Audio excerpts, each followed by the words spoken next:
Hello po sa inyong lahat mga ka-crypto. Ako po si Pinoy Crypto Trader at sa video na ito ay atin pong pag-uusapan ang tungkol sa balitang ito kay CoinsPH sapagkat sila po ay dumanas ng isa na naman pong data breach. Ayan, selected users. Ayan, select users personal information compromise. Ayan, meron daw mga piling users ni CoinsPH ang naapektuhan rito sa data breach na ito. At ayan, bago po tayo magpatuloy ay nais ko lamang po munang bigyang linaw ang aking disclaimer kung saan ang nilalaman po ng video na ito ay hindi po ito isang financial advice. For education and information purposes lamang po ang layunin nito. Maliban po dito ay nais ko na rin pong magbigay babala na wala pong kahit anumang group chat ang Pinoy Crypto Trader. Ayan. Sabi po rito ay locally licensed crypto exchange CoinsPH sent an email to affected customers about a data breach that happened on the platform. Ayan. Siguro kilala naman po natin siguro si CoinsPH. Ayan. Lahat po tayo dito sa bansang Pilipinas kasi si CoinsPH po talaga yung unang sumikat na isang crypto exchange. Pero nung una, wallet po siya.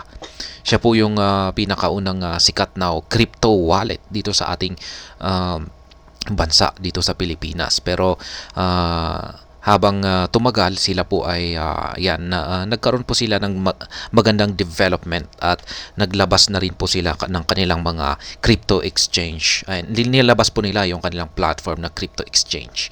Kaya yan, pero ngayon, dahil sa marami po na silang mga users, ngayon, sila po yung masasabi natin na sila po ang nangungunang crypto exchange dito sa Pilipinas.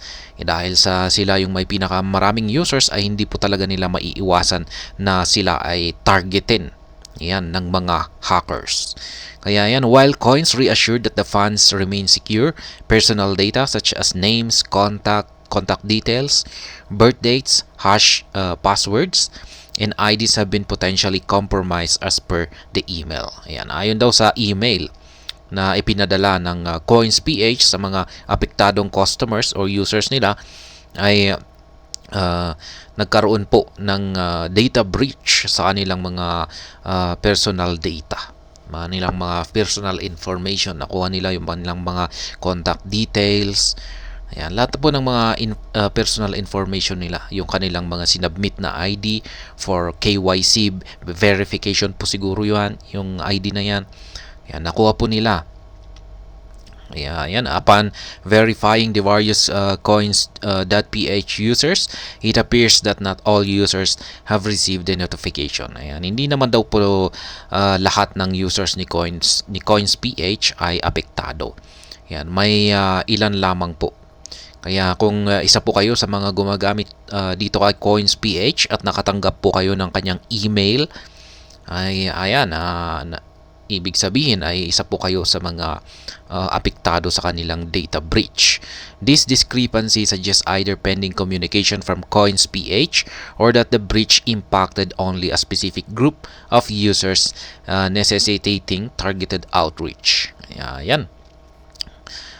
Bitpinas has contacted CoinsPH for an official statement on the number of users affected by the breach. Key facts. In the email screenshot viewed by Bitpinas from one of the affected users as well as another users who contacted this website through LinkedIn, Coins said the following personal information have been breached. Ayan, ito daw po yung mga mukhang nagawang makuha ng mga hackers. Yung pangalan, contact details, date of birth, hash passwords, at saka ID. Yan. Pero ayon po kay CoinsPH ay ligtas naman daw po yung kanilang mga funds. Yan. Pero yung nakakatakot dito ay yung hash passwords nila. Kasi pwede na rin po nila itong gamitin na pang-access yan sa kanilang mga funds sa ibang mga platform siguro. Or baka maging dito na rin kay CoinsPH.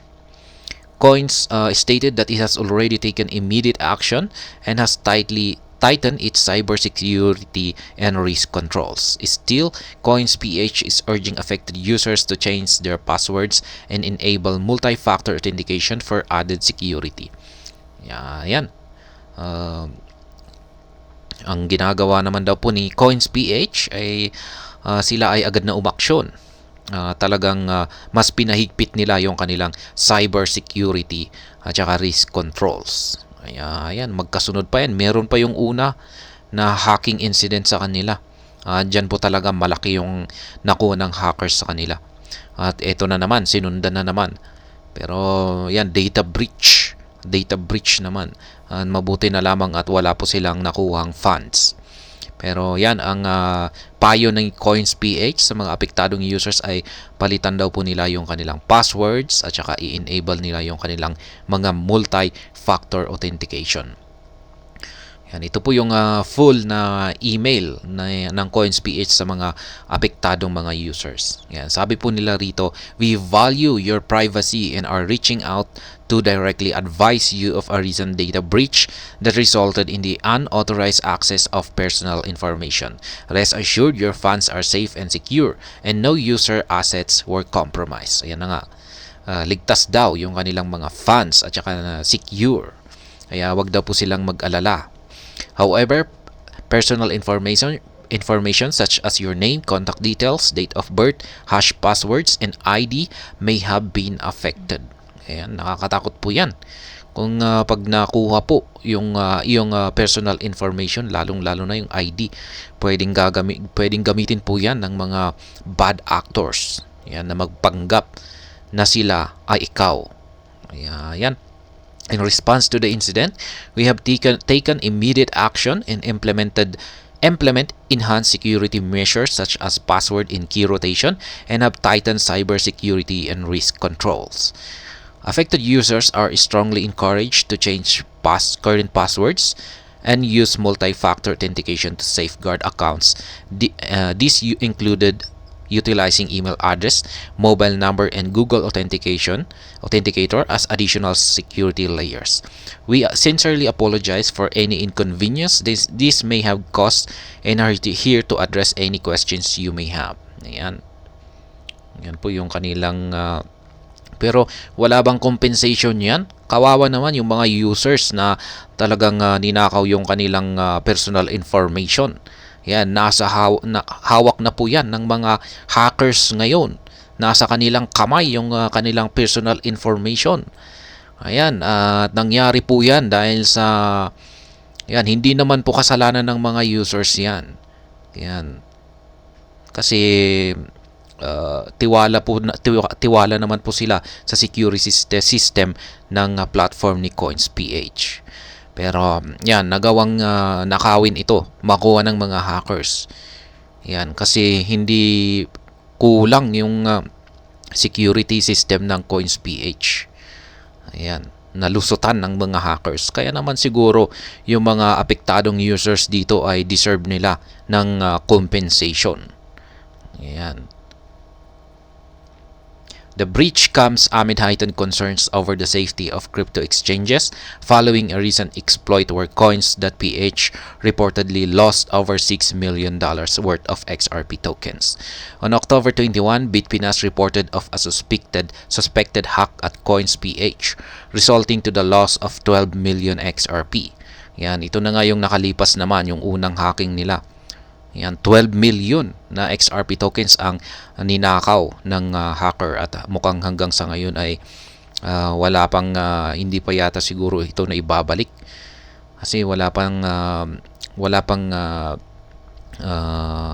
balita tungkol sa resulta nito. Yan, kung ano nga ba ang kung ano na yung nangyari dito. Blockchain analytics firm Chain Analysis confirmed with this website that the tokens movement can be investigated in their product. Yan, this is a developing story. Ayan, developing story, ibig sabihin ay may kasunod pa ito. Kaya ayan, yung sa akin lamang ay dapat deserve talaga ng mga users ng compensation dito. Kasi wala na yung trabaho po kasi ng platform katulad ni CoinsPH ay yung talagang trabaho po nila na pangalagaan yung security, yung funds. Yan, kasali na po yung mga personal information ng kanilang mga customers, kanilang mga users.